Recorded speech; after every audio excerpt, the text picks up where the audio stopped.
about 3D mammography, what it is, why is it better, what is a mammogram. I did put in a slide or two about breast density. That's a common question that I get, so I want women to understand that. And then some of the limitations of that as well.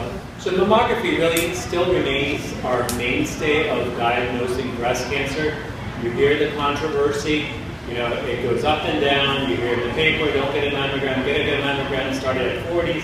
You know, so we're following the American Cancer Society guidelines, which is get a mammogram sometime between 40 and 45. You can start at 40, but definitely by 45 start getting a mammogram. And the reason, again, is there are a number of tests, and over again, we've learned that these tests show that that's the best way you pick up cancer. So you will hear and see in your patient lay letters now is breast density. And breast density is a big item. We're legally required for the past 2 years, over 2 years now, to report that to you. So you need to understand what breast density is, and that's one of the most common questions I get from women when I talk about mammography. So basically it all classifies your mammogram. We've always reported it as on your mammogram, but it's basically now 4 breast densities, and it's how white your mammogram essentially is. Okay? A mammogram that's predominantly fatty replaced is one where cancers, which are white, are much easier to pick up, whereas a breast density that is extremely dense, where the mammogram is completely white, cancers can be a little harder to pick up. So it doesn't mean you shouldn't get a mammogram just because you're extremely dense. So this is a mammogram. This is what's called the MLO view. There are 4 different images here. These are all of images that we've acquired. So if you look at a mammography population, 10% are what we call fatty, which is this category. These are what are called scattered fibroglandular. This is called heterogeneously dense, and this is called extremely dense. If you look in this one, so 50% of women, that's half of the mammography population, have dense breasts. And if you look at this particular patient, this is actually a patient whose mammogram was from a Girls and Grams event we did a few years ago at the Suburban Outpatient Pavilion. And you see a little circle here in yellow. That's actually a small cancer that we picked up, despite this being a heterogeneously dense breast. So the point here is, even though you have dense breasts, we will pick up cancers. But I think it's even better when we do 3D mammography. So 3D mammography evolution, started probably, it's been in research phase since about early 2000. The first change that happened was transitioning from film screen to analog. So that's like when you take your pictures. I used to get those little pictures developed, and now you have a digital picture that you can move around, send to your friends, and it's easier to manage, but you also have to manage all the data and everything else that goes with that. But this shows you that one patient, when we transitioned from analog, which is a film screen, to digital, and you see how much better the digital mammogram is. That was a huge difference. It's the same patient, same projection. This is the vast difference. But despite this is still not enough, and that's why we had to transition to something different. And that's where the 3D mammogram came in. So what is the limitations of mammography? So when you do a mammogram, you're basically taking a structure like the breast, which is a 3-dimensional structure. You're compressing it. And then you take a 2-dimensional image out of that. Well, there are layers of tissue that superimpose. And that's really the major limitation of that. And especially if you have a lot of white tissue, that's the dense tissue, you miss the cancers when they're overlaying other white tissue, which is the normal glandular tissue. So the limitations in 2D mammography are, number one, the superimposition of this tissue can hide cancers. But secondly, the superimposition actually creates lesions that may not be real, and so you get called back for further imaging workup. So we still do the 2D mammogram, but that's part of a 3D mammogram now. And I'll explain how that works. When we converted from 2D analog to 2D digital, the radiation dose to the breast actually went down. It's still under FDA acceptable limits. With 3D, the radiation bumps up a little bit, but there's ways that we're trying to get around that. So here's in a pictorial way how this happens. So this is a breast that is compressed, and for pictorial reasons, everything is sort of easy to see here. So you can see that the blue can be the dense part of the breast, the tannish color is the regular background tissue, and the cancer here is in red. Well, you know, cancers obviously are not red on our mammograms. Okay, this is just for demonstration purposes. But what happens is when all of this tissue is superimposed, you may only see the edge of the reds because it gets superimposed on a 2D mammogram. So that's where 3D makes a difference. So you still have to compress the breast to do a 3D mammogram, but instead of one image, it obtains 15 projectional images, and then those using a computerized algorithm are reconstructed into 1 millimeter thick images. So you're essentially taking a breast, say about this thickness, and making 1 millimeter images out of it. And that's what we look at. And so when you look at individual slices, you can see the detail much better. So what happens is, instead of the source of radiation just doing one image, so this is how, this would be the source of the radiation, this is a compression paddle, and this is where the image is acquired below here. So the radiation goes through the breast right here, and instead of creating one image, it creates these projectional images. So let me show you in this video how that really happens in a real patient. So the patient is positioned, as you will see here, for a mammogram. This is the craniocaudal projection, which is the top to bottom. So that's how the breast is compressed. And then you'll see this is the source of the radiation. And as soon as the technologist initiates this, it's actually going through and is taking a series of images on either side of this 2D image. And so you get this image plus all the projectional images. The compression releases automatically at that point.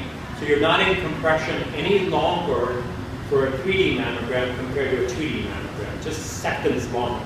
Most women tolerate this without any difficulty. In fact, I thought some women may have some issues, but with the Hologic system, your compression is still about 4 to 6 seconds, at most 10 seconds, if you do a 2D, 3D combination. And so women really tolerate it. This is going to the other view. This is called the MLO view, and the same thing happens. And then as soon as these images are acquired, the technologist would review this. And so you can see how the images, and then forward it to the radiologist, that would be somebody like myself, who actually sits in front of these big giant monitors and looks at these images and analyzes the images. So this is how we basically do our job. So basically what you're doing is you're taking the breast, and instead of one image, you're creating these slices so the cancers become obvious. And other things that are not cancerous, you don't have to call a woman back for. So what happens in sort of a pictorial display again, those 15 projectional images go through a computer processing and create those little slices, the 1 millimeter slices. And then the other advantage of this is you can use these slices to reconstruct a 2D mammogram. So if you're able to do that, that cuts the radiation dose back down to what we have currently with just digital mammography. So this is actually a case of a patient, one of our first breast cancers that we picked up on 3D mammography. And the advantage here is, I'm just trying to go through these images here. There's a small little cancer right in here. But when you don't have all those individual slices, you don't see the cancer very well. It's this area that's white, and it's got this little stringy sort of things on the edge. That's a small little cancer. And we can actually, on this 3D mammogram, so I can actually play it, as you can see it, and it's going through 1 millimeter slices, and it starts at one end of the breast and goes to the other end. So these are little, this is what we're looking at. And the cancer was actually sitting in this area. I could never see this on a 2D mammogram, but we were able to pick this up on a 3D mammogram. So that was a huge advantage. This patient, the patient was actually feeling something. And so we put a marker where the patient was feeling this. She's 46 years old. She had not had a mammogram for 3 years. When we actually did the 3D mammogram, I saw an area right in here that looked like a cancer, but what she was feeling was not that. She was feeling some cysts, which are actually right through here. So there was a marker placed. You can barely sort of see the marker, but it's these cysts that you were seeing. So when we actually did her 3D mammogram,